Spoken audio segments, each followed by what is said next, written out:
आणि अजितदादांची जी इच्छा होती, महानगरपालिका पुणेमध्ये सगळ्या महाराष्ट्र आणि देशाने पाहिलंय की दादा म्हणत होते, पवार साहेबांशी त्यांनी चर्चा केली की पवार साहेबांनी त्यांना ग्रीन सिग्नल दिला होता की हो तुमच्या इच्छेप्रमाणे करू.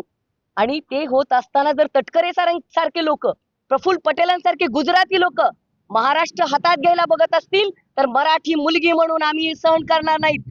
आदरणीय पवार साहेबांच्या पक्षाला सुरुंग लावण्याचं काम प्रफुल्ल पटेल आणि तटकरेंनी केलं. आणि आमच्या अजितदादाची आस्ती शांत होत नाही, चिता थंड होत नाही, तोपर्यंत त्यांना पक्षाचा अध्यक्ष व्हायचंय, तोपर्यंत त्यांना राजकीय सतरंजचे खेळ खेळायचे, याचा मी निषेध करते. आज पवार साहेबांना एक राष्ट्रीय नेता म्हणून ते पक्षाचे जनक आहेत. हे तटकरे जे आज फार बोलतायत ना, त्यांना सुद्धा मंत्रीपद आदरणीय पवार साहेबांनी दिलेलं आहे. याचा कुठेतरी विसर त्यांना पडतोय. आणि अजितदादा गेल्यानंतर शकुनी मामांसारखं पक्ष फोडण्याचं काम, आदरणीय पवार साहेबांना त्रास देण्याचं काम प्रफुल्ल पटेल आणि तटकरे करतात, याचा मी निषेधच करते.